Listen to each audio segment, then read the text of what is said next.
Hello. Today I want to talk to you a little bit about managing configuration drift with CA Service Desk Manager 12.6. Preventing or understanding business impact in today's environments is directly related to understanding what's changed in an environment.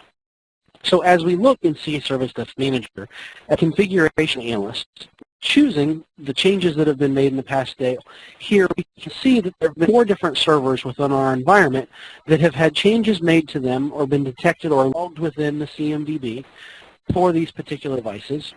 And as we look at those servers, when we start to look at the attributes, one of the things that we're presented with here, a current state snapshot of the situation that this particular CI or configuration item would be in.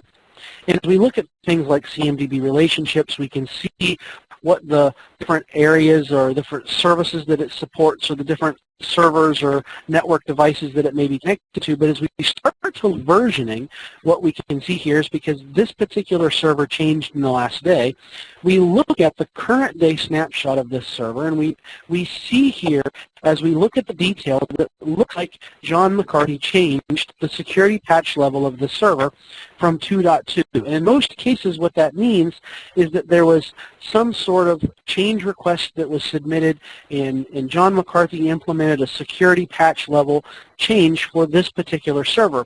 But if we're in a situation where we've got an outage and a business service is unavailable and we look at what's changed and we see that this particular server has had the security patch level change from 2 to 2.2, and that just doesn't make sense. Commonly, what happens is that there's been other undocumented or unauthorized changes made within the environment.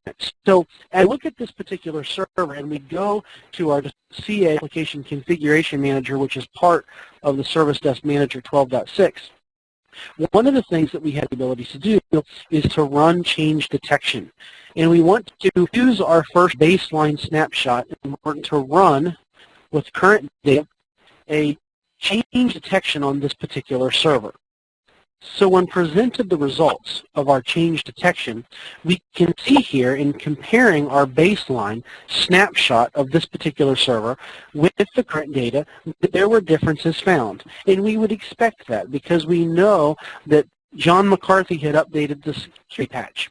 But as we dig into this a little bit further, we see that there's actually been other changes made to this particular server that may or may not have been authorized. So one of the things that we see here, an item that is different between the original baseline snapshot for this server and the current data that we're detecting right now, is that the physical memory had changed. And in this case, the physical memory or the amount of memory in this particular box had changed from 12 gig down to 8 gig. And this may be a situation where if all of a sudden this server was giving us poor performance for the applications that it hosts, that it may not necessarily be that the security patch, but somewhere along the line, some memory had been removed from this server. We are able to detect that unauthorized change and now have something that we can go investigate.